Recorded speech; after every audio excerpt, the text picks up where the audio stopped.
Hello, and welcome to You and Your Young Child, a program devoted to early childhood education. I'm Sheila Biggs, and I have been a Dickinson County Commissioner and a longtime supporter of families in the Dickinson County area. Today I have with me Chelsea Meyer. Meyer, right? Yes. Not plural Myers, but single Meyer. Yeah. Chelsea. Yes. Tell me what agency you represent today. Sure. I work for K-State Research and Extension here in Dickinson County, and I'm a county agent here. Okay. And how long have you been in that position? Oh, goodness. Right around 1.5 years, not quite 2 years yet. Okay, very good. Chelsea, today we're going to talk about fatherhood. Yes, we are. And the importance of fathers, and especially the absence of fathers in a child's life. Yes, the unfortunacy of absence, absent fathers. And I understand this has been occurring more in the last 50 years, and that there has been research done on the effect of the absence of fathers in the home. What can you tell me about this? So, it has been a huge increase in the last 50 years. The National Fatherhood Initiative was developed in 1996, and this is just a really great initiative that encourages fathers, encourages families to have a father be more active in a child's life. And I think I said 96. It was 94 that it was discovered and founded. So there are 4 principles by which this initiative stands by. And the first one is that a father is a unique person in that child's life, and that their contribution is kind of irreplaceable. No one else can kind of take that as far as another man in their life, that it really has to be the father. Second was that the father absence produces negative outcomes for children. There's been a lot of studies that there's a lot of negative things that can happen in a child's life if they don't have a father around. The third, societies which fail to reinforce a cultural idea of a responsible dad gets increasing amounts of father absence. So, for instance, if we live in a society that say, dad's not important, single moms is all we need, then it's more likely that a dad will leave or maybe won't be as present in a child's life. And then the fourth one is that widespread fatherlessness is the most socially consequential problem of our time. So it's quite shocking.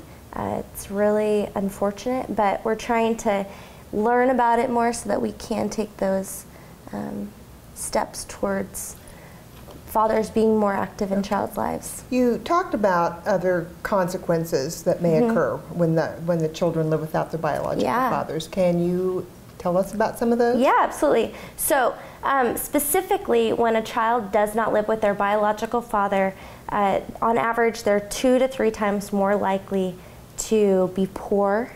They're 2 to 3 times more likely to use drugs, engage in criminal behavior, be victims of child abuse. A lot of times that might be because other men that aren't their dads are around, and then experience educational, health, emotional, and behavioral problems. So it's a very widespread issue, and it's really unfortunate that it's not, just one thing produces another thing. It's one thing producing a plethora of other negative things. And then lastly, that they, and the way that we kind of decide this is that these children are 2 to 3 times more likely compared to a child maybe who has 2 parents that are married than their biological parents. Fathers absent from the home can sometimes not be avoided, either through deployment, divorce, death. Right. What can families do, and I'm talking not just the mother in this case, but grandparents, aunts, uncles, or other people who may be close to the mother who now has these young children without a biological father. Do you have any insight into this? Sure, and you bring up a good point, because there's sometimes when you just can't avoid it, and there are certain situations in life that a father is just not around. There's a lot of resources on this fatherhood National Fatherhood Initiative that I had mentioned earlier. They have a wonderful website with really, really beneficial resources for any family. And that is at www.fatherhood.org. That would be my first place to send someone to get more information. There's a lot of other great organizations like Big Brothers Big Sisters. As long as that child, is getting some sort of a male relationship, I think that can help long term for anyone.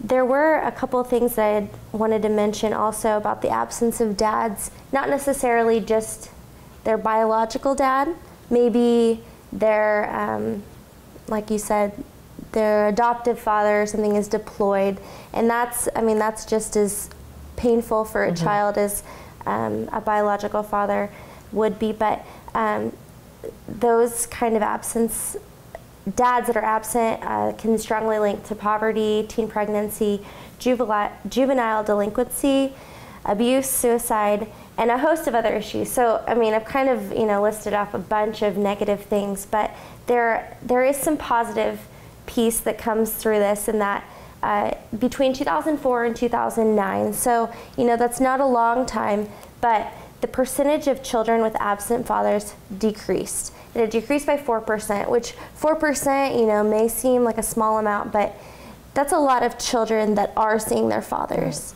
And so that's a really positive thing. We're